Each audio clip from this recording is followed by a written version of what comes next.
So today we are going to start with pandas. We covered NumPy in the last class, and uh, we will build on that. We will see how panda looks like. Okay, so let's jump on to. I will create. I have opened my Jupyter notebook. I will open a new Python file. Let's rename it. Mm, A- A- Okay, so now we are going to talk about pandas. Okay, before we go to pandas, let's understand, right? So pandas is a tabular structure. Let's say I don't know pandas. I am just learn the data structures, list, and dictionaries and tuple, right? So how I will represent a tabular data in my dictionary or list, right? So for example, let's say I want to store some employee information. Okay, so let's say I have an employee variable, and in this I'm storing a employee information. So I will say, let's say name, Ankit, and let's say we have gender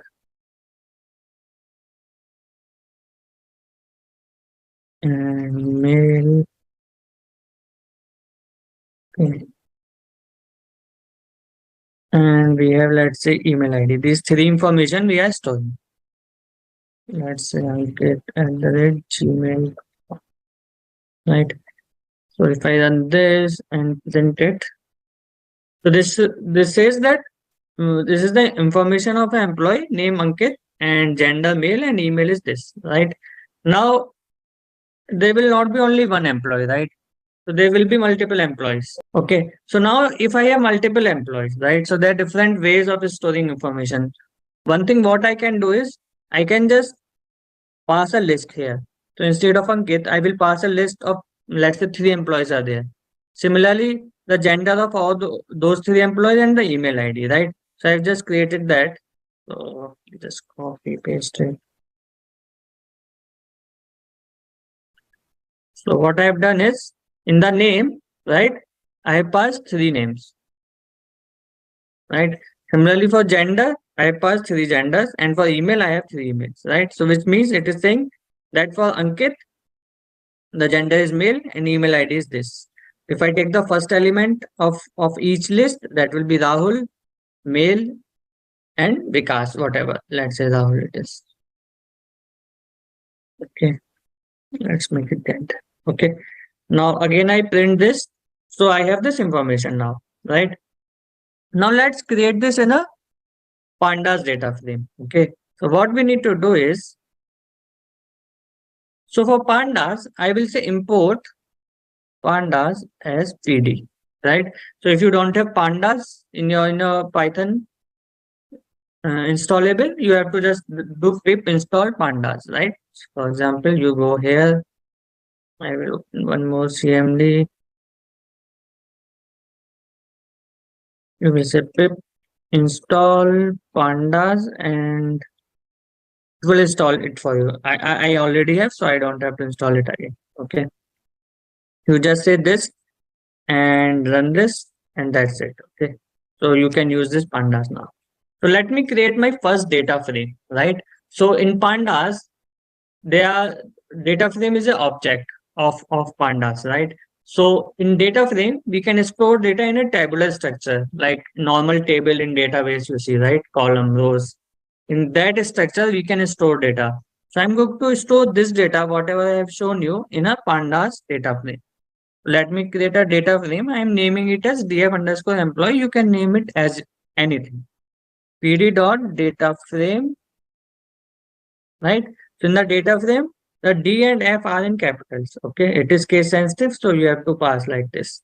And then I'm just passing my EMP dictionary. Okay, I run this. It has run successfully. And let's see what we have here. Now you see, it came in a tabular structure. We have rows, we have columns, right? So we have, if you see, three rows, right? 0, 1, 2, and we have three columns: name, gender, email, right? If I check the type of DF employee, the data type, right? It says it is a data frame, right? So this is a data frame.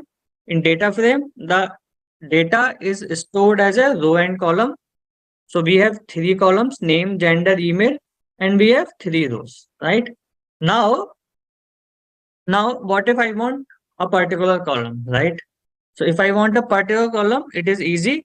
You can just say df in square brackets. You will say I just need name. Okay, and let me print it. Mm, Uh, underscore emp okay, image. my bad. Okay, so if you see, we are getting just one column, Ankit, Rahul, Priya, right? So if you want to access particular column, you can just say df employee, and in the square brackets, you have to pass the column name. There is another way of accessing a single column. You can just say df underscore employee dot name. That also works, right? But I will be using the square notation because most of the things will work with square notations. So I will use this, but you are free to use the dot notation also if you want to access a particular column. Okay. Now for particular data frame, if I have to uh, if I have to get some information, df underscore emp dot info, right? So I can just print this. So it will tell me that what is the data type of each column. So for each column, it is giving me information that for name column, there are three not null values. There is a three count, data type is object, right? Or you can even do describe. So you do describe.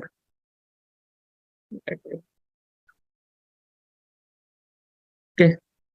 And if I do describe,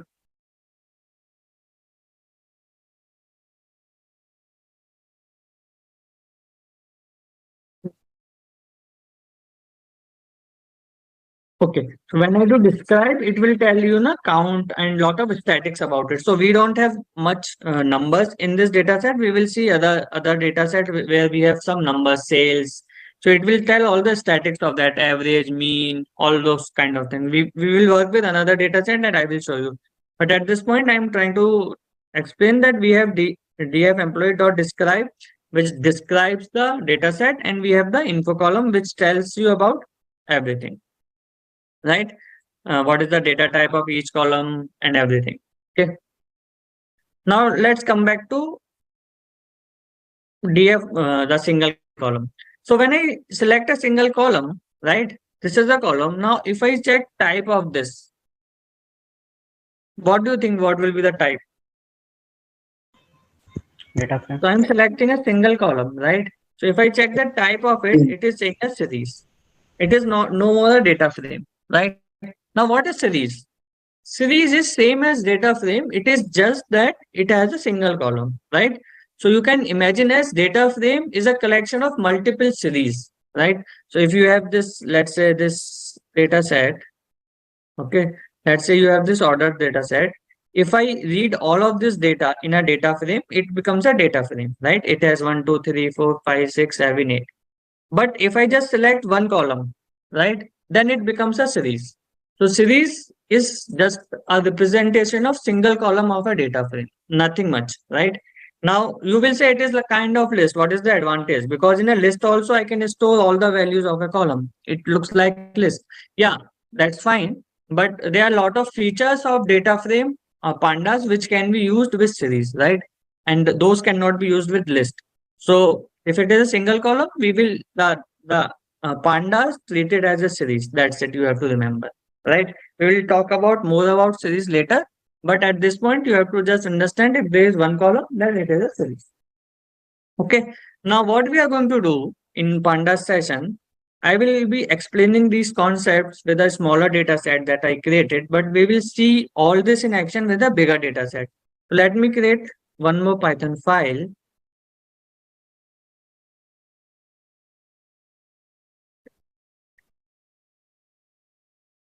And let's rename it.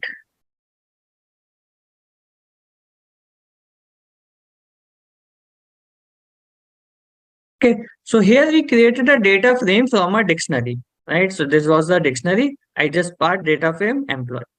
Now, most of the time, you will be using, let's say you want to read data from a file, right? Or there are many other sources. For that, we have import, I will again import pandas as PD. Okay, and let's do this. And I will say df equal to, now I'm just naming it as df.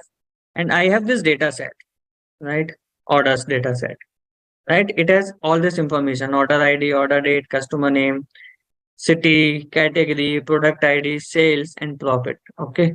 So I will use this data frame, and I have just stored it as our local location. If you see, we have orders.txt and it is a comma separated, right? I can read directly CSVLs also, or I can have .txt file and I can have any delimiter. I can have a space delimiter, I can have tab delimiter. In this file, I have for now comma delimiter. Okay. So by default, when you say pd dot read CSV, so read CSV is a method of pandas data frame, and you will say orders dot txt. Okay. So this is the syntax: pd pandas dot read CSV, and then you have to pass which file you want to read. Okay. So let me run this as run. If it is at some other path, then you can give the path location as well. But for me, it is at the same path where I'm creating this script. And if I just look at the TF,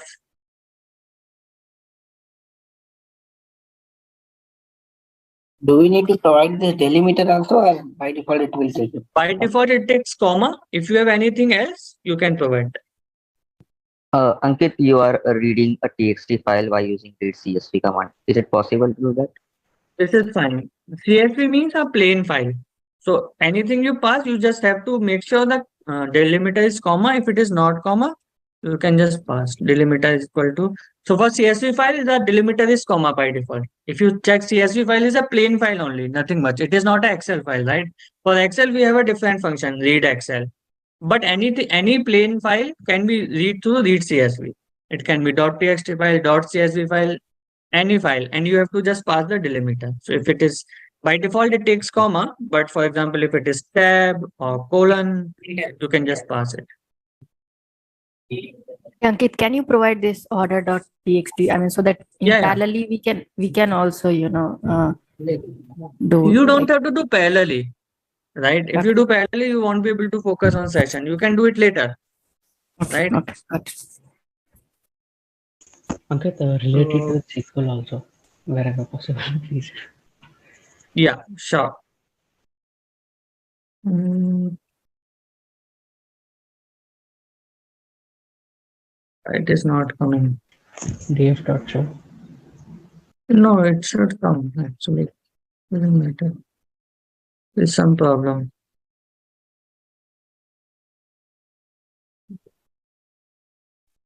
Um, Ankit, just restart the kernel.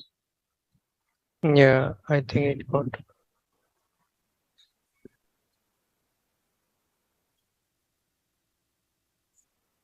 yeah, it's coming now. Okay, great. So we read that data, right? So as I said, by default, it takes comma as the delimiter. If your file has any other delimiter, right? You just have to put delimiter equal to and whatever, right? So for me, it is comma, so I'm not going to put it. And you can read .txt file, .csv file, any plain file, any delimited file, you can read through read CSV method. Okay, so if you see, it is showing all the columns and all the rows, right? So this is another way of creating a data frame. So if I check the type of DF, it is a data frame, right? Now it will not show all the rows because there are so many rows, right? So if it shows there, it doesn't come. So what it does, it shows you some 5 rows from the top and 5 from the bottom, and then in between it shows dot dot dot, right? So this is how it shows in the Jupyter notebook. Also, what you can do, if you want to see just top 5 rows, you can just say df dot head. Okay, so say top 10 rows, right? So by default, it shows 5. If you want to see 10 rows, you can just pass. So it will show you top 10 rows, right? It is like a top command in SQL. You can do 20, it will show you 20, and like that. Okay. And also you have a tail as well. So if you want to see from the bottom, you can say tail and just say 10, and it will show you top bottom 10, right? So from the end, it is showing you the bottom 10 rows. So we have the head and tail commands to see the data, right? Okay. Now let's do whatever we have done on the employee data set. So what I will do now, I will say df, and now let's say I want to have only order ID. Okay. And if I just run this, it will show me all the order IDs, right? Now, if I want to access more than one column, right? So here, what I want order ID, customer name, and category. 3 columns I want in now, right? So how I can do? So for that, what I can do is I can create a list. So I will say I need these columns. I need order ID. I need order date. And also I need, let's say, category. I need these 3 columns, right? So instead of passing this single value, I can say call. So I'm passing this list within this square brackets, and it will give me all those columns. So if you see, it is giving me those columns, those 3 columns, right? You can even directly pass this. So you can just do this. So you have to make sure there are 2 brackets, 2 square brackets, right? One is for df, and second you are telling I need this list of columns, right? Or the simpler way is create another column, another variable of list, put all the columns and use this, because this variable then you can use at multiple places. In your program, let's say you wanted to select only these 3 columns at multiple places. So, but you create this list and then use it multiple times instead of every time typing all this, right? So you can just do this. Okay. Okay, cool. So this is how you can select multiple columns, single columns, multiple columns, everything works. Right? Now this is about columns, right? What if I want to, select particular rows? So for example, you can say I want only the first row, only the third row, or I want all the rows from 0 to 10, or all the rows from 5th to 10, right? How I will achieve it, right? So there are different methods. There are 2 methods mainly for that. So let's understand. So let's go back here and I will explain here. So we have df underscore employee, right? Now there are 2 methods in pandas to access the locations or access the rows. So we have iloc and we have lock. Okay. Let's talk about iloc first. Iloc means integer location, and look, only lock means it is a labeled location. So what does that mean? So let's say I want only the first row, the 0th index. So I will say df underscore employee dot iloc, right? And here I will say 0. Okay. So what essentially I'm saying that in this data frame, give me the integer location 0 or index location, anything you can say. You can say index location 0. So it will give you the first row. If I do this, you see, it is giving me the first row, Ankit mail and ankit@gmail.com. So it is giving me information about the first row only, right? Now, the good thing about this iloc is you can even say which columns you want, right? So you are saying the 0th row, and in that only the 0th column. So 0th column is this, right? 0, 1, 2. So iloc will always take integers. Though you have labels for column, but still you can access the columns using index. So you can say this is the 0 index, 1 index, 2 index, right? So if I do this, what will be the output? Email. What will be the output value? What will be the value? Ankit at that. Ankit at the rate. Ankit at the Right. email. Right. So I'm saying for the 0th row, I want second column. Right. So remember, ilog will always take only the integer values, only the indexes. Right. You cannot pass column names here. The name suggests I, which means I is it stands for integer or index, anything you can consider. Right. But you can even pass the range. So you can say I want from 1 to 3, right? And I want only the second column. If I run this, I'm getting the first index and second index, right? Third, I won't get. This is how it works, right? Always in Python. It doesn't give you the last one. So first and second is it's giving, it won't give you the last one. Third Can is we not use there actually. How can to we use get the column multiple columns? splicing here? Sorry? Column slicing. Yeah, this is slicing only. Yeah. Column slicing also we can do. Yeah, we can do. So I will say from 0 to 2. So it will give me the 0th column and the first column. Right? So I can do slicing on rows and I can do slicing on columns both. Okay. And also we can even give the list of columns. So for example, if you have to get 0th and second, how you will do? You can't do, right? Because when you do slicing, it has to be continuous, right? What I'm saying, I want only the first row and the last row. I want only the name column and the email column. You can't do using this slicing, right? Do you agree with me? Steps we can mention, right? Yes, that's Yes, right. yes. Yeah, but let's say there are 10 rows and I want fifth row and seventh row only.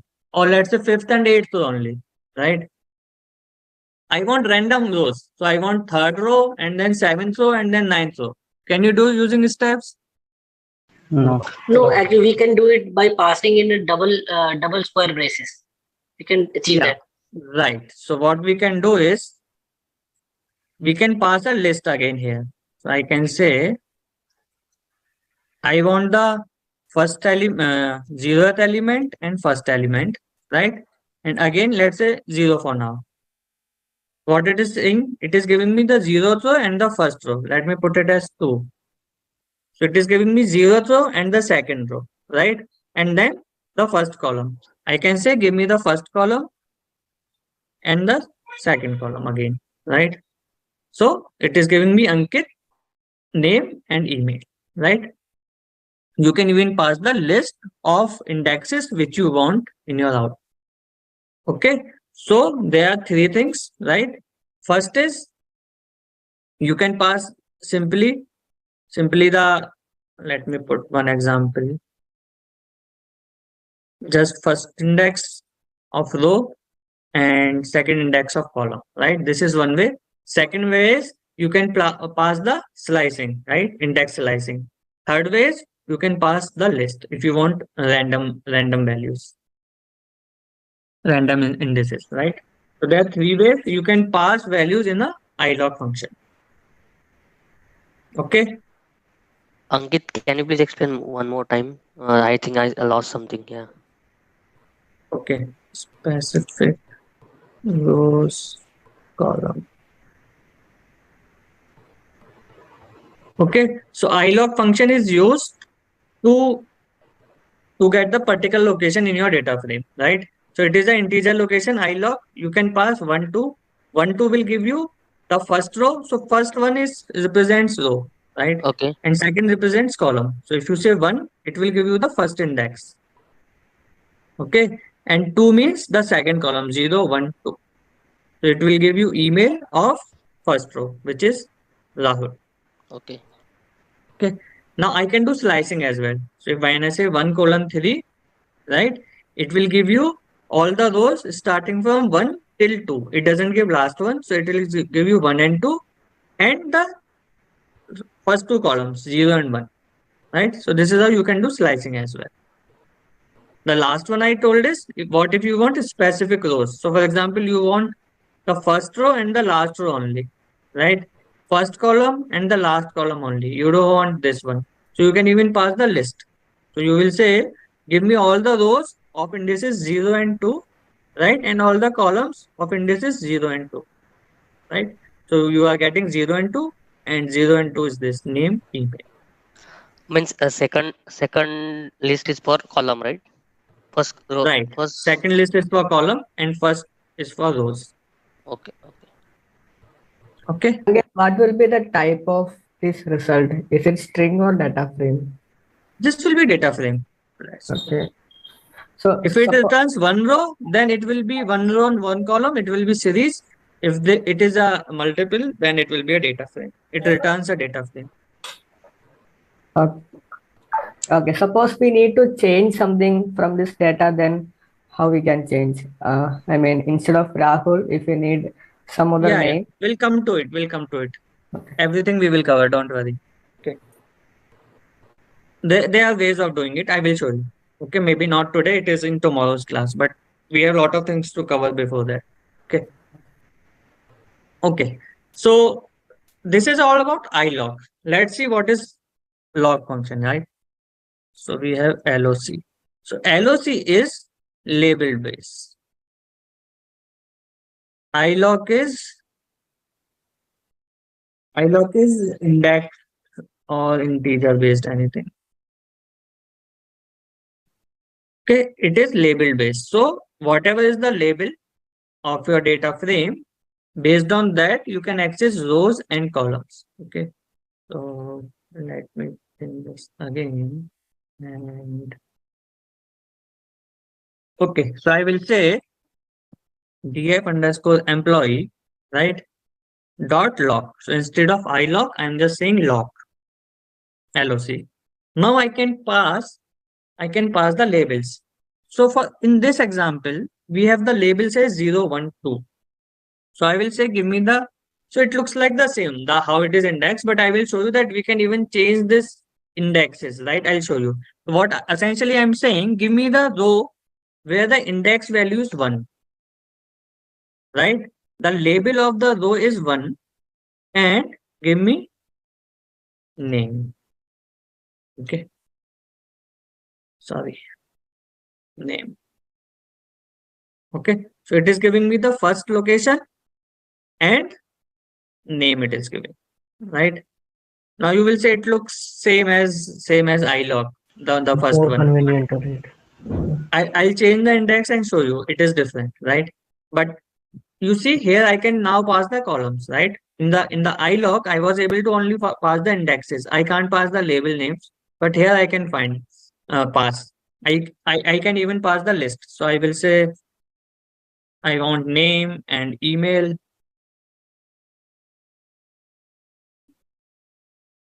Right? And this one. So I'm getting name and email of Rahul, right? I can even pass the range, right? So it is giving me 0, 1, 2. Now, if you see, it is giving me 0, 1, and 2 also, right?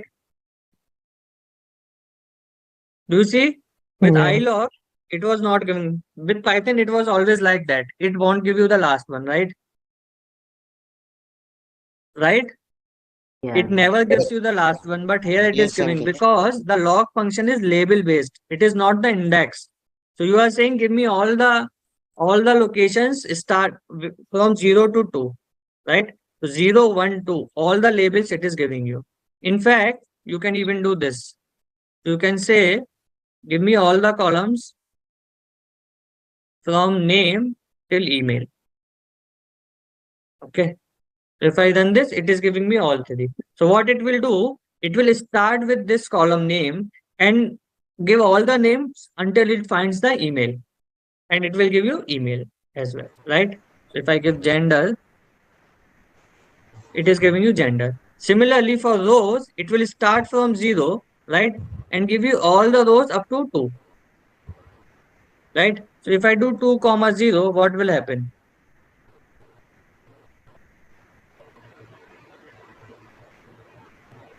Only the It last. won't give you anything. It started with 2 but never find 0, so it won't give you anything, right? Now what I can do is, so I'll show you another thing. Okay, now when you create a data frame, the pandas specifies the index. It gives the running number as the index, right? So 0, 1, 2 is your index of each row, right? It is a unique identifier each row. 0, 1, 2, right? Now I can set my index as well. Instead of the default index that data frame is giving 0, 1, 2, you can specify your index that use this column as an index. So example, in this table, email will be unique, right? There are so many employees, but name can repeat, gender can repeat, but email cannot repeat, right? So what I can say that create email as an index for this data frame so that each row I can access using only the email ID. So for that, what I have to do is I will say df dot df underscore emp dot set index. Okay. And I will pass the column name. So I will say that make email as the index for this data frame. Okay. So if I run this now, you see the email column has moved to left where we have the index, right? So we don't have a default index now 0, 1, 2. This email ID has become the index for this table, right? And we have name and gender. So we have only two columns now. Earlier we had three columns, name, gender, and email. Now we have only two columns, name and gender, and email is an index now. Okay. But if you look at the DF employee again, right? It is same. It has not changed. So by default, when you set index or most of the methods that to apply, it doesn't apply to the data frame by default. It just shows you in the output. In a way, it is good because you can just, do trial and error that what will be the output without changing your data frame. Once you are satisfied with the output, you can pass this parameter in place. Data frame is immutable, right? No, it is not. It is mutable. Oh, okay. But in PySpark, it's immutable. Maybe, but here it is mutable. You can update, add anything you can do in fact. Okay. Okay. So in place equal to true. If you do, then it will set the index as it is in the data frame itself. So if I run this now and I again run this, you see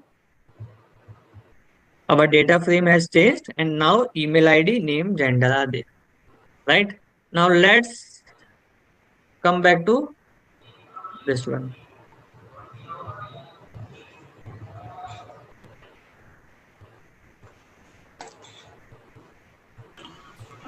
Okay, so what can be the use case where we need to use this set index in general for any application or any program when we write? So like in SQL, you create a primary key, right, to uniquely identify, right?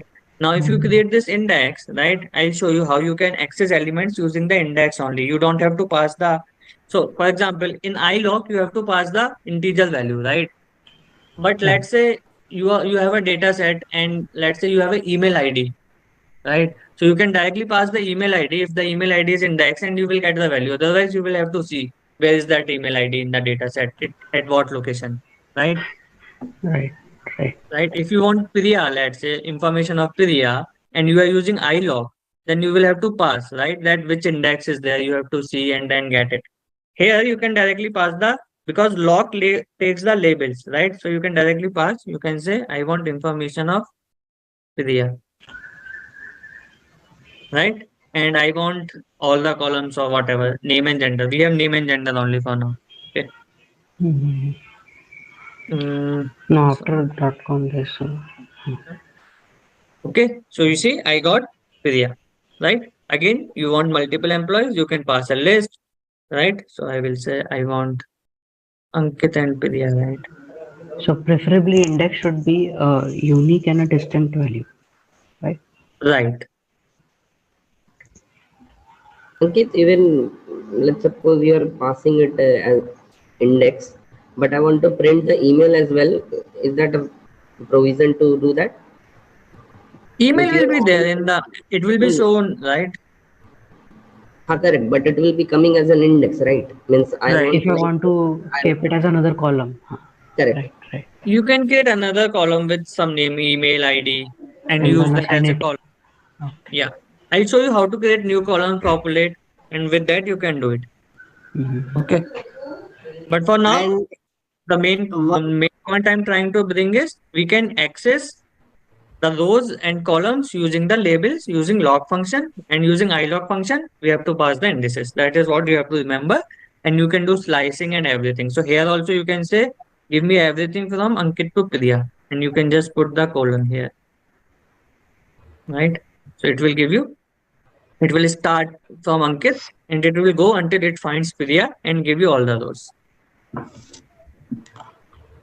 two question, okay, Ankit. Okay, when we are reading from the panda function, the CSV file, it will Mhm. insert in the data frame in the order what is given in the file, right? Right. In the file. Right. Okay. And second question related to the index. Okay, is that this index what we are creating the data frame is work same as the SQL index or it's something different? No, no, no. It is not that. It is It is not not. that. It is index is just a running value for rows, a unique identifier here, index. Okay, okay, okay. And like we set email as an index in this. Okay, are is there any significance gain in performance or something like that? No, it is just for the access purpose. Now you can access Only using the only index. for that. Okay, Yeah, yeah. Nothing related to that performance thing in its SQL. okay. Ankit, do we have like filters here? Yeah, yeah. We have everything. Okay. I know you all are very excited, but we can cover one by one only. Yeah, actually, this is pretty much similar to SQL, so I'm getting Right, Exactly. right. So that's why I'm We will trying to cover. build. It will take 2 to 3 days to cover everything in Panda. So have some patience. I will cover everything. Don't worry. Okay. Ankit, in the place of in place, if I keep false, it will come to the default, right? It will not change the data frame. It will just show in the output.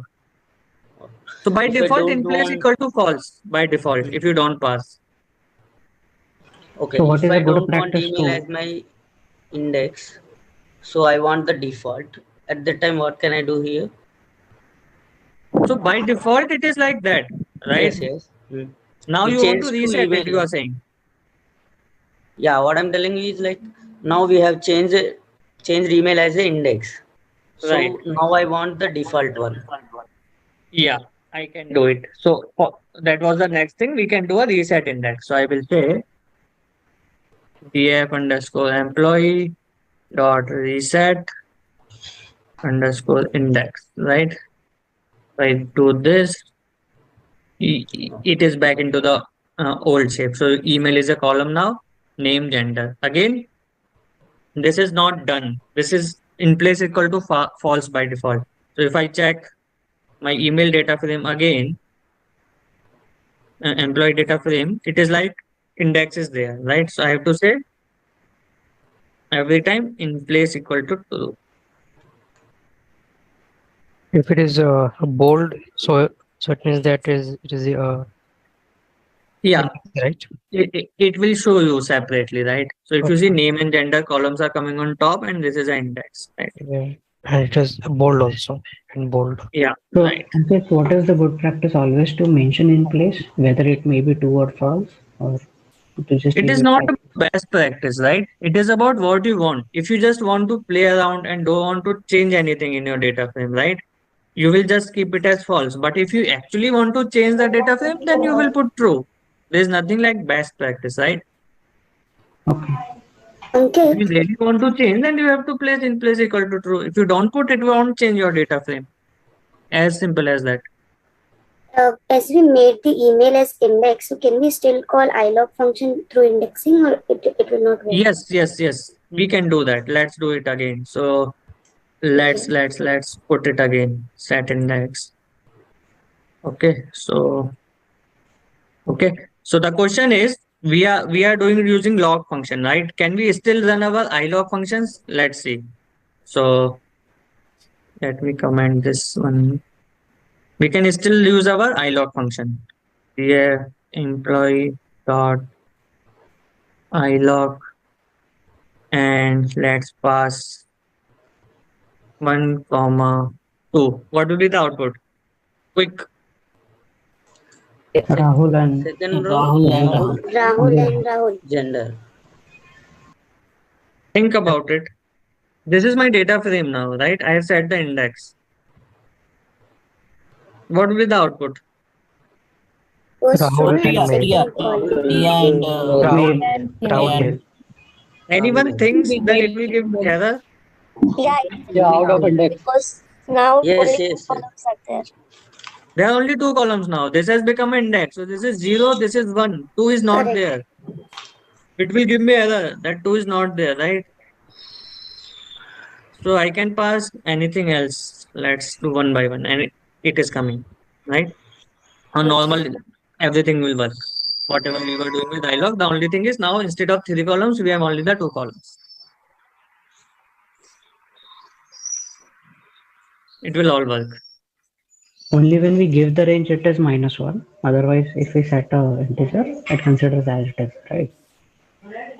If you give Yes. three, If you also give range, it will be yeah. range. If you give integer, integer. If you don't pass anything, then it will give you everything basically. But Ankit, this is quite difficult to read. I mean, manually we'll have to see what is the column and everything. So when is Absolutely, absolutely, absolutely. If you have the label, then it is easy to access. But you might have some use cases, right? But that there you can use iLog, right? For example, if you are doing a machine learning, we have to create test data set and we have to create a trained data set and we have to divide them. Let's say 60 rows in this, 60 rows. So you have to do randomly. You can use iLog function. I mean, there are use cases of iLog functions as well. Yeah.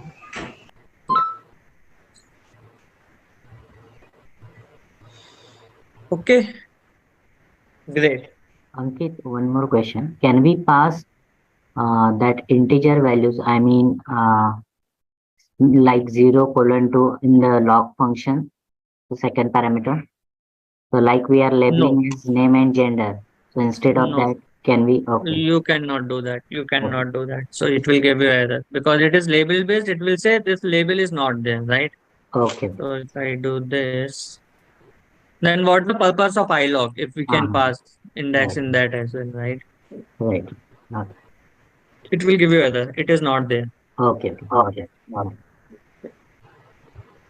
Great.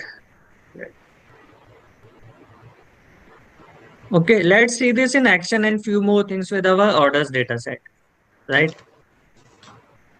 Okay, so what we want to do is we want to do log and ilog, right? So let's start with ilog. So my data frame name is here df, right? Yeah, df. I have df dot log. Sorry, ilog. I will say give me rows from 2 till 6 and then give me columns from 1 to 3, right? So it is giving me 2 to 5, right? All the indexes, it is ilog, won't give 6. And then all the columns from 1 to 3, it won't give me the third column, only the second and, I mean, first index and second index. Let me do it 5. Look at this. Okay, so this is my ilog function. Now again, you can use log function. We say log, and again I can specify the index. In this data set, I have index as the integers only, so I can pass this, and I can here I have to pass some list of columns. So I will say city, and let's say sales, and if I run this, it will give me city and sales. Okay, so now you can do all of these things. Now what also you can do is, so for example, if I go back here, so we have the index, right? Let's set the index again.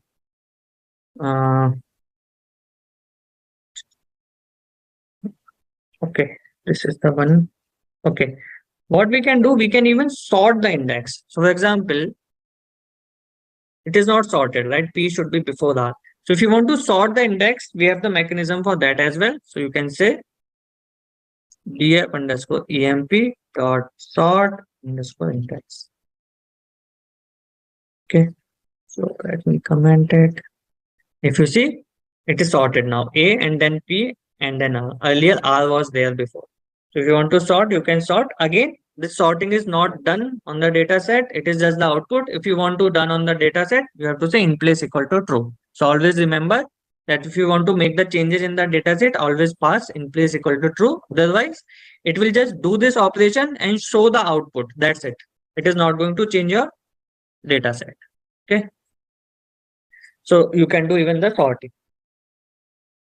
Okay, great. Now, what if you want to sort in the descending order? So it is an ascending order, right? So you can pass ascending, ascending. So by default, ascending is true. You can say ascending is false, right? Now, if you want to pass in place, you can just comma separated in place equal to true also, you can pass, right? So let me do this only. So I'm saying ascending equal to false, and if I run this, it is done in the reverse order, right? Descending order. So Rahul is there, Priya, and then Ankit. Okay. So in the sort index, you can pass. So by default, ascending is true. If you do ascending equal to false, it will sort in the descending order. Okay.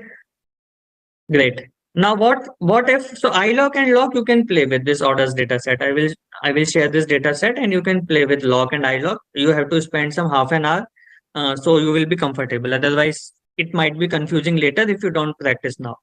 Okay. Now what we are going to do is so we have this data set, right? We have data set, right? Now there are so many values, right? I don't know how many cities are there, how many categories are there, right? For example, if I go to Excel, let me close this one.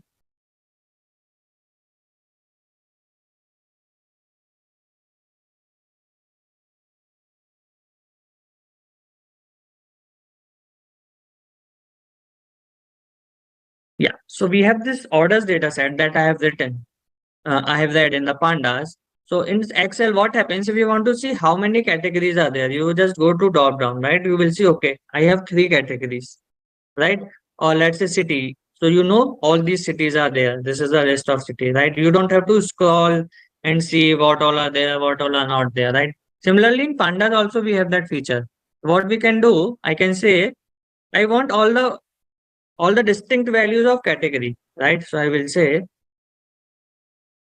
df dot unique. Okay, so unique is a method.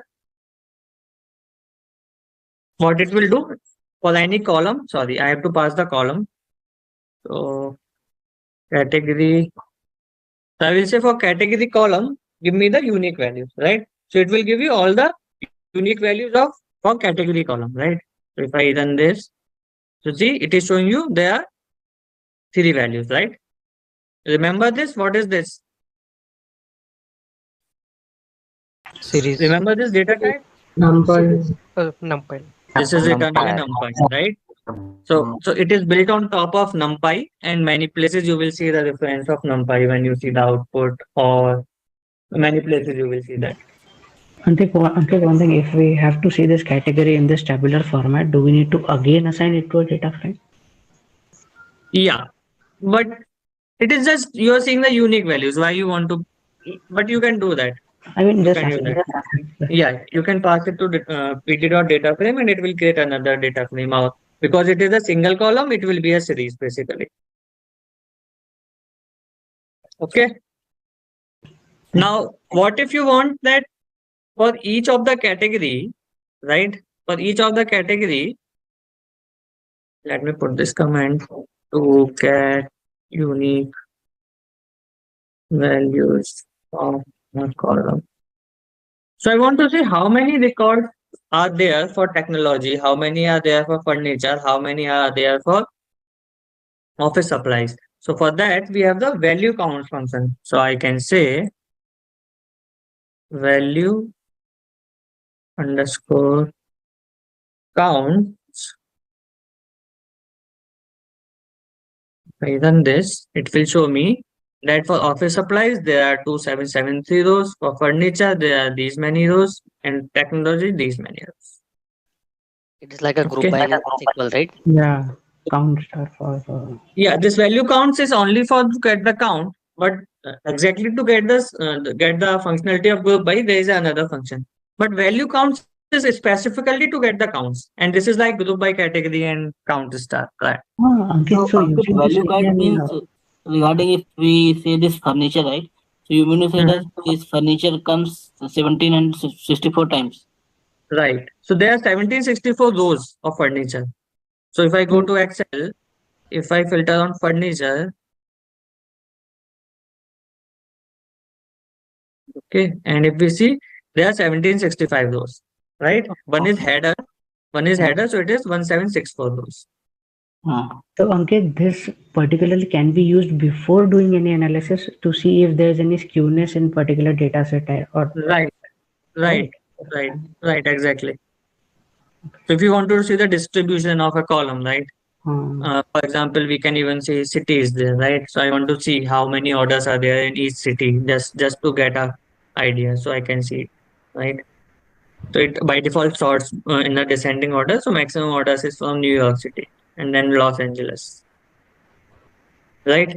In Excel, So it is like if top. you have to do, so you have to what you have to do, you have to insert and create a pivot table, right? If you use this, and you will say for category,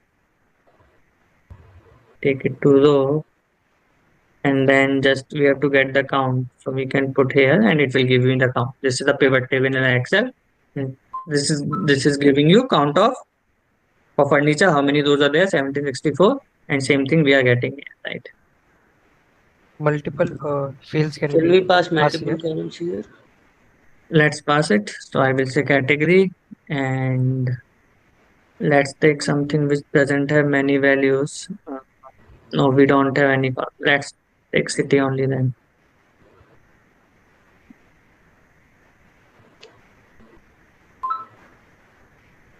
Okay. So we are selecting two columns now, right? From this DF, and we are seeing value counts. So it will give you all the combination, right? So again, if I come here and Like if a I pivot take on city. City. right, so it will give you for each combination how many rows are there. So furniture, Akron, there are two. So similarly, it is telling office supplies, New York City, there are 257 rows. So you can pass multiple columns as well here.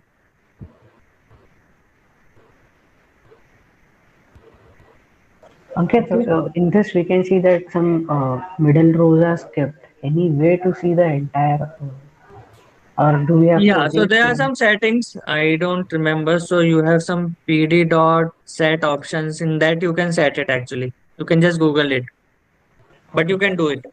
Yeah, but it will be very big. So you have to scroll all the way down, right? So by default, it shows the top five and the bottom five Ankit, rows. it is pd dot options dot display dot max underscore rules equals to whatever PD uh, dot options dot dot display dot max underscore rows dot max underscore rows equals to whatever the count equal to equal to, equal to let's yeah say 100. I want. 100. Okay, and let's comment this. No, it is still You, showing five only. no, you have commented the like the PD options. But I have run it once, right? Okay. You are saying I have to run it every time? No, not every time. Like I have done this. Try it. But it's not working. I think that is DF, right? Not PD. PD, PD no. So this is PD a dot options dot display. this is not specific to data frame. So we are setting this for PD, our module. All So it time. will be applied to all the data frames. Uh, Anyway, we can Ankit, figure it out. just check Yeah. the other data frame, like the data frame itself, right? And what's wrong? Actually, I can see it here in my system. It's working. I don't know what's Okay, wrong. maybe Python version may be difference. Might be because of this. Might be I have to use some other thing. I'll We check can it say out. it later. Thanks. Yeah, we can check it later.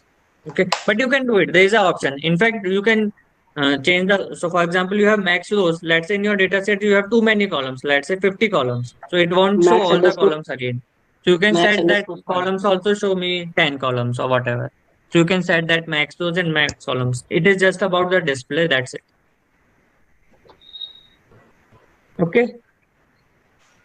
So Great. Ankit, when we pass this category and city, so first it takes the count of each category, and after that it takes the city wise count, right?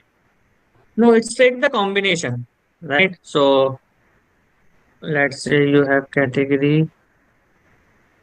Okay, let's say you have order ID, category, and city, right? Let's say 1, 2, 3, 4, 5, 6. You have category furniture.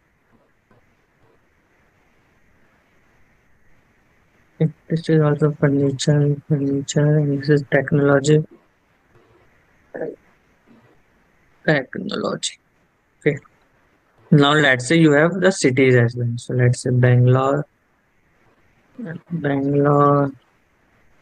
Mysore, Bangalore, Mysore. Okay. Now if you take just this column, right? Just this column and value counts, what it will give you? Tell me 32. quickly. 32. It will Furniture give 3. furniture 3 And and G2. technology 2, right? If I do only on city, what it will give? Bangalore 3, Mysore 2. Bangalore and Bangalore 3 and Mysore Mysore. 2. This you guys understand, right? Now, when I'm saying both, so it will take the combination of these two. So, furniture Bangalore is a one combination, right? For this combination, how many rows are there? 2. 2. Two, right? So, it will take furniture Bangalore and give you 2, right? How many rows are there for this combination? 1. 1. It will take this and give you 1, right? How many are there for this all? It will be 1, right? 1. 1. So this Hmm. is okay. Let's say you have one more here. This one, furniture Bangalore, right? So furniture Bangalore will become 3 now, and this will not be there anymore. Okay. Let's say this is your one more record is there. Furniture Mysore. So you will have 3 rows of furniture Bangalore and 2 rows of furniture Mysore. This will not be there. Simple. Yes, Very it's good. unify only in SQL. Right. It is exactly that. But value counts will only give you value, number of counts. You can't do sum or max or minimum with this function. Okay. Exact replica of group by, we have another thing we'll cover later. But this value counts will just give you count star. That's it. Group by and count star. So Ankit, does it return unique values or will it be duplicated? No, how can it return a duplicate value? It will be unique, Oh, right? And that's unique. how it is giving you count, Okay. right? Okay. Furniture Bangalore will not repeat again. Whatever instances of furniture Bangalore are there, those all will be counted and placed there, Okay. right? It won't give you duplicate. Okay. Even in the uh, even if for unique, I think we can pass 2 columns. So let's say I want unique of category and city.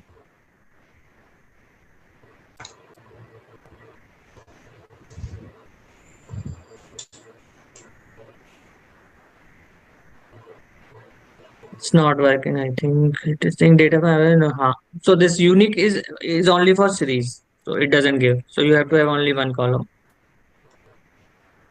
So this becomes your series when you select a column, right? This is a series. So unique is a method of, that's what it is saying, right? Data frame object has no attribute unique. So when I pass 2 columns, right, it becomes a data frame and there is no method unique. But for series we have the unique. So you can have only one column when you are using the unique, right? Because if you do this type, right? So it will be a series, not a data frame, right? Series. And unique is a method of series object only, not data frame. Okay. So now you can understand what is the difference between series and columns, because some methods will work in series and not work in data frame or vice versa. Okay. Okay. So this is all about how to select columns, how to see distinct values, how to see combination, how to get unique values, right? The next topic will be on filters. Okay, how to filter data in a data frame, right? So example, if I go back to Excel and go to our this, and if I want only the category equal to technology, what I will do, I will go here to filter, apply category equal to technology, and that's it, right? I will get all the technology rows. So how many rows are there? Whatever, 472, right? Now, what if I want to apply in data frame? So I want to see only the rows which have category equal to technology, right? We have got the count so far using value count. But what if I want full row of technologies only, right? I want to filter data, right? For that, let's understand how filter works. So let's go back to the smaller one. It is easy to explain, right? So we have this.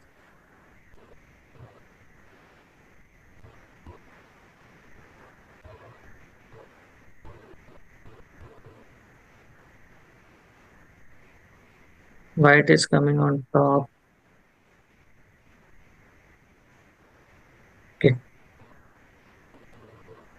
Okay. So let me apply this filter. So what I will say. So I'm saying I want the detail of Ankit, let's say, in this case, or I want gender male, right? That's what filter I want to apply here, right? I want all the male employees. How I will get it? So let's do it. So I will say df underscore emp in this take gender column, right? I'm not applying filter. I'm just showing you something. I will say equal to gender. So I'm selecting a column of a data frame and saying equal to gender. So I'm comparing it with gender, sorry, male, right? Male. Right. I'm saying gender equal to male. Let's see what it returns. If you see, it is returning. Let me reset index quickly. Otherwise, it will create confusion. Okay. So what it is returning? You see, it is returning a series of Boolean type, right? So you have true, true, false. It is saying the first index is true. This condition for first index is true. So this condition will be applied to each row, right? So it will go to first row, the first index. It will check gender equal to male, yes, then it returns true. Again, it will go to the second row, it checks if gender equal to male, true. Again, it will check if gender equal to male, no, it is not, so it is returning false. So this condition will return a series of Boolean type and number of elements will be number of rows of the data frame. So if there are 3 rows, you will get 3 values in the output and each will be labeled either true or false. Whatever condition you give, it will be either true or false and it will return true and false only. Okay. Now, what we can do is we can pass this condition to data frame, right? So let me put this condition in a variable. So I will say filter condition equal to, and I have to put this in the round brackets. So for one condition, even if you don't put in round brackets, it is fine, right? But the best practice is always keep in the round brackets, right? And when we apply multiple conditions, we have to apply put this round brackets, otherwise it won't work. So keep it as a practice, right? So whatever filter you want to apply, in that condition you keep in the round brackets. Okay. So I put this condition in a variable fc. So if you look at the fc, so fc is a series where we have Boolean elements, right? Now what I can do is I can pass this through the data frame. So I will say df underscore emp, right? Sorry, in the square brackets, pass this fc. Fc is my condition, right? Now if I run this, it will return me only the rows wherever it is true, right? So what it is doing essentially, it is very important to understand how these filters are working, right? So it is checking for FC. The first row is true, second row is true, so it is returning those two rows. The third row is false, so it is not returned, right? So based on the condition, it will return the output. Right? This is a filter. We are not doing any changes in the data frame, right? It is just you are filtering and seeing the output. It is nothing you have to do in place equal to true doesn't work here, right? You are just putting a filter condition and seeing that in the output, right? So this is how you have to do it. If you want, you can directly pass this as well. So this also What works. if But the only Ankit, like, if you want to show the false condition, false is there, right? the DF whatever we are printing? If you want to No, see the like false, when I'll come. we are doing. I'll come to it. I'll show you. I'll show you. I'll show you. So if you see, you can directly pass as well here, right? And you don't have to pass the round brackets if it is a single condition, right? You can skip it, but just follow this simple, right? So you can even pass here if you want. The advantage of here it is if you have put this condition in the fc variable, you can use it multiple times. Let's say there are multiple data frames. In all the data frames, you have to pass the same condition, or the same condition you have to pass in your program multiple times. So instead of typing this full every time, you can store in a variable and use this directly, right? Again, it's up to you, right? You can give directly condition within the square brackets, or you can create a variable and use it. Okay, so this is first thing. Second thing is what if you want to give the multiple conditions, right? So what you are saying is, okay, multiple condition we will see in the orders data set. We don't have much data, but what if we have to reverse the condition? So we can use the Tinder operation. So let me do this. FC reverse or inverse, anything you can do, say, and put a Tinder, right? This is on the left hand side below escape in your keyboard. Right. So what it will do now, it will just reverse the condition. So if I run it and see FCI, you see, true become false and false become true. So whatever is your condition, whatever result this condition is returning, it will just reverse this, just inverse this. Wherever true, it will make it as false. Wherever false, it will make it as true. So if I pass this, So after passing, it will only fetch you the true values. It is up to us to make it up to true or false, or manipulate it exactly, before sending it to, right? exactly. The moment you pass here, it will just return the true conditions. So It if is I not run like this, SQL is not equal to or something like that, but rather only true. yeah, this is a reverse operation. Right? It Mhm. is like not. If Mhm. you use in where clause not operations, it is like that. So, Not, and then you give some condition. So it is like that. It is just reversing that. so simple not equal to won't work here. Not equal to will work. If you say not equal to male, it will work. But there can be multiple condition and you just want to reverse it. So you can pass this Okay, as well. okay. We'll see with the orders data set, right? But you can just reverse the condition. So whatever condition you give, if you want to reverse it, you can reverse it. Otherwise, you can even give not equal to. So let me do that. Let's say not equal to and not equal to male, it works. So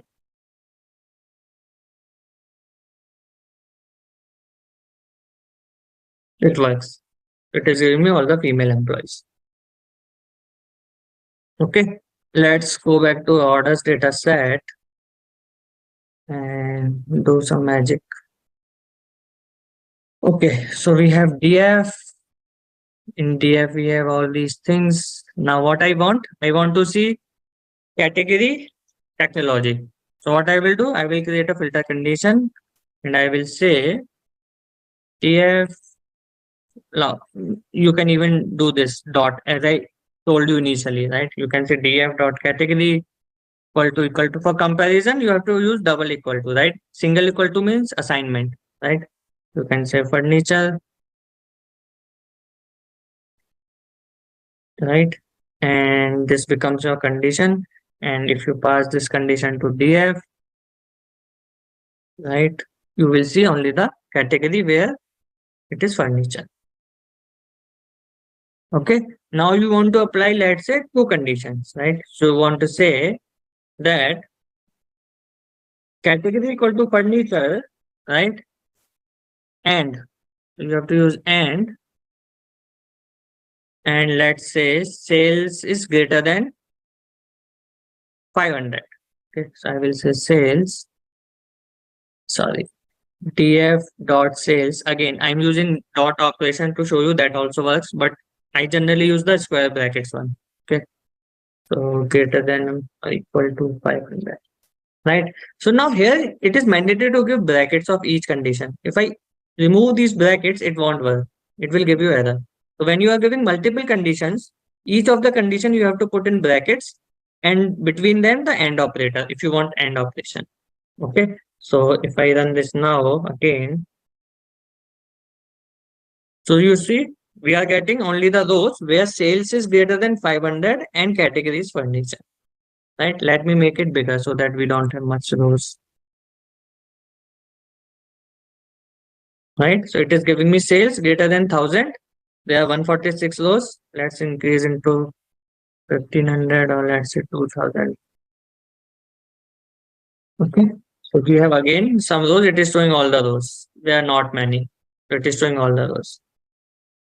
Okay. Everything sales is greater than 2000 and categories furniture. It is just like in Excel. Just exactly you are saying technologies categories furniture. Right. We are doing furniture only, right? Yeah. And sales greater than 2000. So you go here and you say number filters greater than or equal to 2000. Right? So you are getting these many rows, 32 rows, and all of them are here. Okay. So it is a AND condition. Both the conditions should satisfy. If And you look Ankit, at the FC, yeah, go ahead. yeah, if we have to reverse the whole condition, then we have to give one more bracket, starting here and then ending at the last, and then we Right. have to pass that symbol. Right. Ankit, one thing to note over here, we can see that the labels are still what they were from the earlier, their running value. They have not changed to 0, 1, 2. Which label? This one? See, yeah. No. That can you remove that tilde value and then run again? So that. You are right. Right. You are right. So in that case, what if there's a like see 207, 245, Yeah, so 352? this is the index of those. Whichever rows are qualified, it is a row index of those rows, right? Right. But ideally, if somebody has come down to a derived set and they want to Right. start from there, so Right.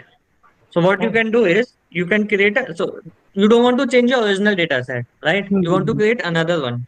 So you can say df underscore. So let's say it is for furniture. Let's say for furniture you are doing some name. Okay. And you can do this. So what it will do, it will filter this data and create a new, assign it to a new data frame, df underscore furniture. So if I look at df underscore furniture now, it will hold that much. it is holding the index, but you can always reset the index. So you can say df dot for dot reset index, right? And in place equal to true. And again print it.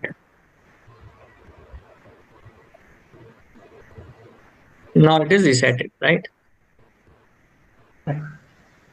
Same thing we can do in the first step also, right? DF of FC.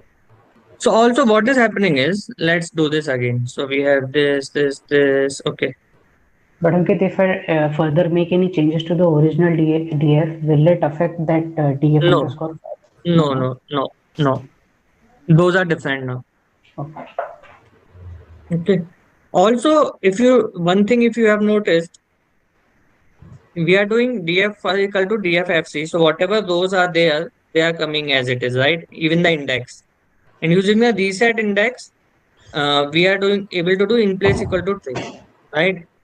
Now, what also option is there, I think. So if I run this, me do this. And if you see this index column also got created from the previous one, right? You see? The index, so you have the reference of the original data set also. Let's say you want to join back with that or do see something. That index column of the original data frame is created as a column, and the new index is created. Okay, got it? Question regarding index, Ankit. So, I mean, if new index is created, like new index column is created, right? 207, 245. Right. So, how to remove that because it is reflecting in, I mean, data frame now, right? As a Yeah, part of we'll cover. So column. we will see in tomorrow how to add columns, remove columns. Then you will see how to do it. Okay. Okay. Thank you. Yeah. Ankit, suppose if we have two data frames, so how can we work? Here Yeah, we don't. we have table. everything. Joins, union kind of things are there. Like here we don't have any like name for the data frame, right? So like You have the name, right? DF file. okay.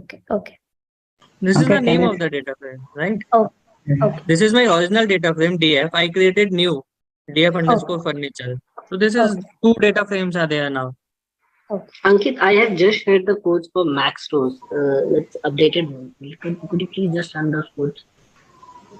Ankit, one Max thing. rows and columns in the chat box. In the chat box, I have shared that. Yeah. Ankit, one thing, like df underscore for whatever we have, implemented the filter condition. Can we then send this data frame to create another CSV file or text file as a test? Yeah, we can do that. We have all those options. You want to cover everything today? No. I mean, I'm just asking. I'm just kidding. Yeah, we have those options. So let's run this. And if we run df again now, let me add one.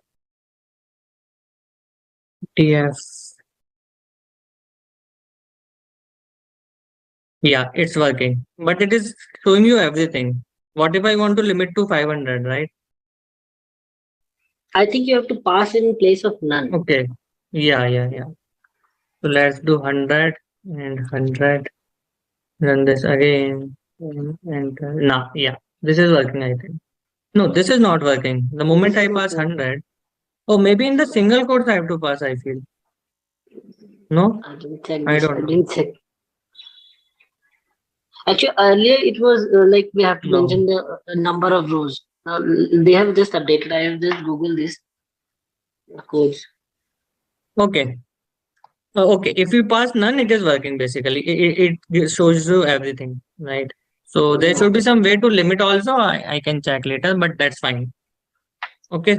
So just to cover that point. So this is fine, right? Now if I want to write it back to a CSV like someone was asking, right? So I can just do df dot. So we said read CSV, right? Initially when we were reading read underscore CSV. Now I will say dot to underscore CSV, right? I want to write it back to the CSV. I also give the path and the name of the file. So I will say orders underscore furniture dot, let's say CSV file I want to create in my current working folder. So if I go to my working folder and we have this created, see just now 827 orders underscore furniture, and it will have only the data which is in the orders furniture, right? We have around 33, 32 those. Okay. Okay.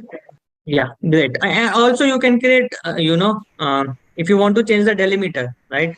So you have to change the delimiter. You can just pass the delimiter as colon. So it will be created colon separated, or you can give txt. For Excel, we have different. I will show you to Excel and read from Excel. But for CSV or any plain file, you can just use to CSV. It can be txt or CSV, any file. Just you have to give the delimiter. If you don't give the delimiter, it is by default taken as comma separated. Okay, great. That is it for today.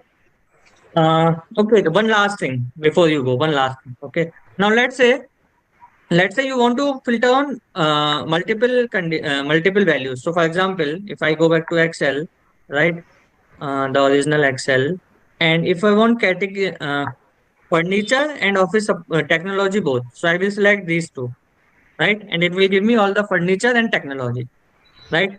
Now, if I want to do it here, how I will do? So what I have to do is, uh, Two filters. so there are two options. One thing what I can do, I can take this one, okay, okay, FC, and I can put a or condition. So for or, we have this all option, right? Instead of and, you are saying or, and you will say either furniture or technology. So it will give you both, right? Technology, right? Now this all condition can be anything. It can, first condition can be on category, second can be on sales, and there can be all in between. But for this example I'm showing, if you have to choose two categories, so I will do this, right? And then I will say DF and FC, right? If I run this, it will show me technology and furniture both, right? Now let's assume that you have multiple categories. Let's say you have 10 categories. Out of that, you want five, right? Or let's say you have cities, multiple cities, and you want data of five cities. So let's go back quickly. It will take another 1 minute, just a second. Or let's do with category. You can try with city later. But let's say I want to pass a list of columns, right? That for all list of columns, I mean values, I want the category. So I want the furniture category, technology both, or let's say third one also. So instead of the multiple or conditions, there is a way of doing this. So you can say df, so I will say fc equal to df dot category, or let's say the square notation category, right? And then I will say dot is in. So in SQL, we have the in operator. Similar to that, we have in operator here. And you can pass a list here. So I will pass a list of category. Let's say I want furniture and I want technology, right? Okay. And then I will pass this list here. So what I'm saying, give me in the category column, right? Check all the categories in this list.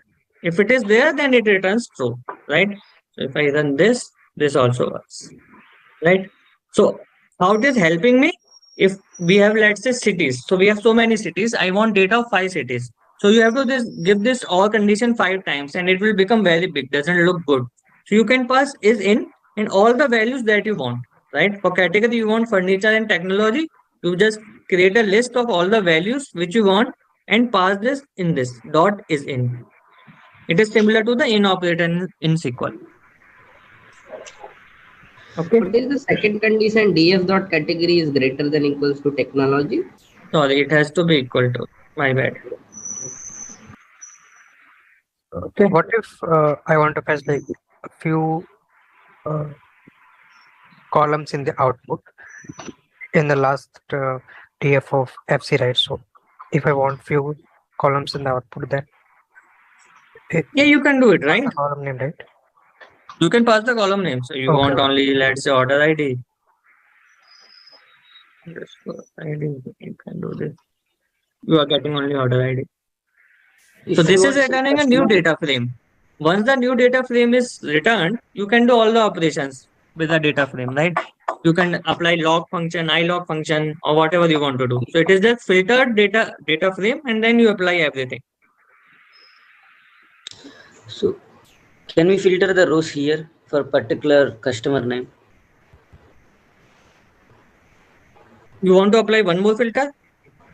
On rows. This is everything on rows only, right? So like I want some particular customer name. So you can put filter on customer name, right? FC equal to df dot customer name equal to whatever your customer name.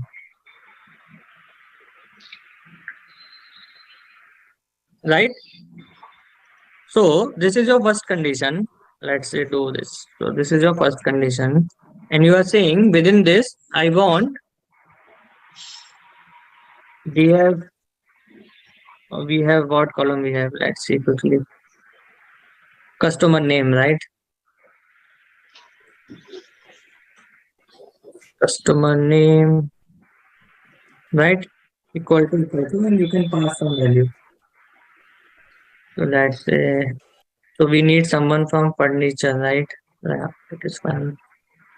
This is a furniture only. Okay, so you are passing two conditions. So first condition says that the category should be in this list, whatever you have created, furniture and technology. And within this, give me only the customers whose name is this. So you have two conditions now, right? So it will return true false for each row, and then we will pass it to the data frame.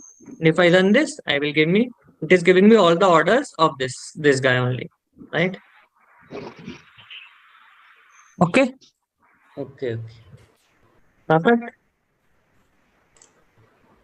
Great. We are done with today's topic. Anyone wants to drop, they can drop off. I will take another 5-10 minutes if someone has any doubts. Okay. Just one quick question. Okay, not related to the topic. Okay, just wanted to know that. Okay, whether you will cover that RDD and data set also as a part of this. No, RDD is related to data frame. Oh, sorry, Spark, right? Okay, not related to. I don't know about Panda. Yes, RDD data set and data frame. There are three concepts in there, right? We don't have Yeah. any concept really in No, Panda for that. here it is data frame only. There is no RDD concept here in Python. It is only specific to Spark. Okay, got it. Yeah. Ankit, how we can use like operator when we are using customer name? Yeah, so we have the contains and all we will cover tomorrow. Okay. Yeah. Here, Ankit, can we get top 5 profit orders or something like that? Yeah. We'll do all of that. So ranking is in here, right? Ranking is not there, but there are ways of doing it. As such, as a rank and row number functions are not there like in SQL, but there are ways. We can sort the data and then limit. So all those things we can do. Okay, thanks. Yeah. So for example, I can do sort on sales, right, in descending order and then pick top 5. That way I can do it. We'll see all of those. Are we learning plotting graph also in this course? Yeah. We can use using pandas. We can plot. We will cover that. Ankit, is there any limit to the size of data that we can use? There's no limit as such. It depends on your system, how much memory it can have. Otherwise, there is no limit. The limit is of your processor, CPU, and system. A data frame has no limit as such. Okay. Yeah. You can read GBs of files.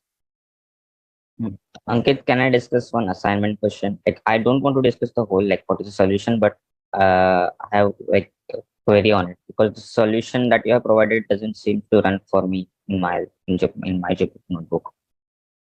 Okay, which I'm talking assignment? about the cat question, like assignment fourth question. Okay. I have Okay. solved it, but I don't know what is the correct answer to it because the solution that you have provided doesn't run, like seems to run in my Jupyter. Why it is not running? It Maybe is you running for like me. I guess you have like in the last print statement you have mentioned like one function and the function code is not there in the solution because when I run it it says the function is not defined. Okay, let me run that.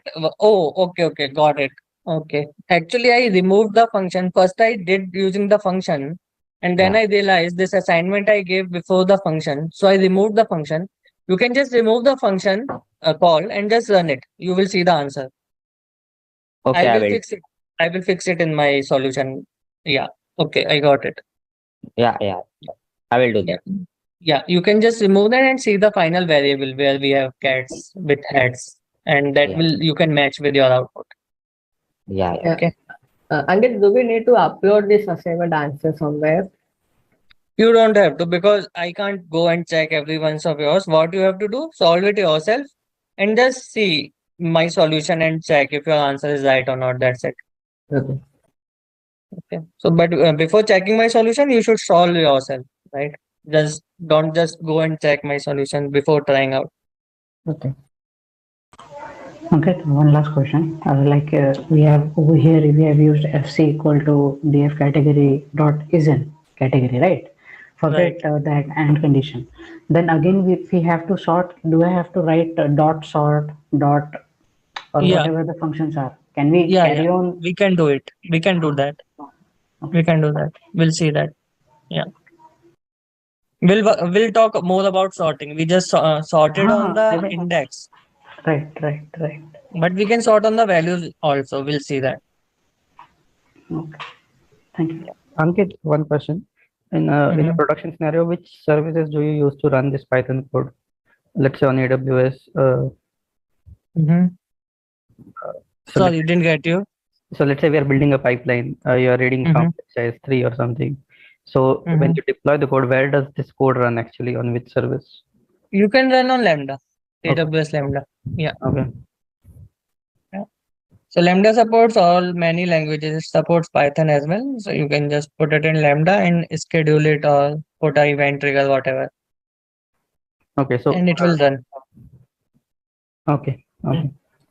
Yeah, so Ankit, like in some real life scenario in production, so like where we are using the pandas, is it like we need to get the data from any file like CSV, TXT, and we need to create the table on some databases using this transformation?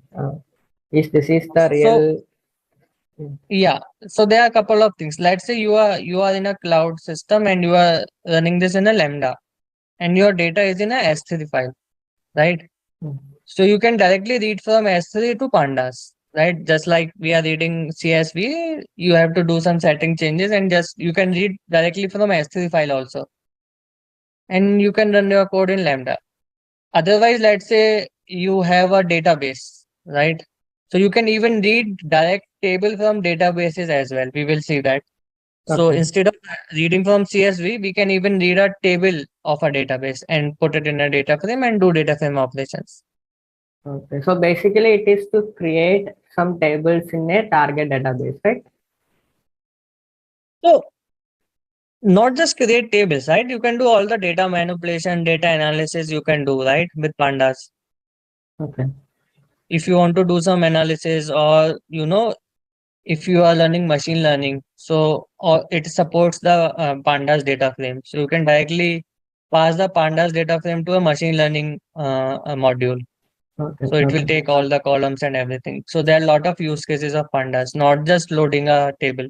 You can load a table after doing all the filtering and everything. If you want to put it back into a table, like we put it back into a CSV, we can put it back into a table also in a database. That also can be done. So there are multiple use cases, not just loading into a table. That's what I'm trying to say. Okay. So we will cover some of these use cases, Yeah, right? yeah. Okay. Ankit, what is the benefit of pandas over NumPy? So in NumPy, if you see, everything is using index, right? It is not so intuitive, right? Another thing is you cannot have different data types of columns, right? Everything has to be either integer or a string or whatever, right? NumPy doesn't support multi data type columns, but data frame supports. So I might have some date columns, right? So I can convert it into a date and use date features, right? If it is an index, I can do index filtering, integer filtering. If it is a string, I can do string operations. But in NumPy, it is only one data type, right? Okay. So NumPy has a lot of limitations as such. It is mainly for numerical computation. It is fast in that way. But otherwise, generally, when you work with tables and all, which have multiple data types, you will use pandas. Also, it has labels also. It becomes easy, right? Otherwise, you will be confused which index to choose. So when we have labels, it becomes so easy to just choose the column value and work with that, right? Category, customer name. Yeah. So it gives you the feeling of a SQL table.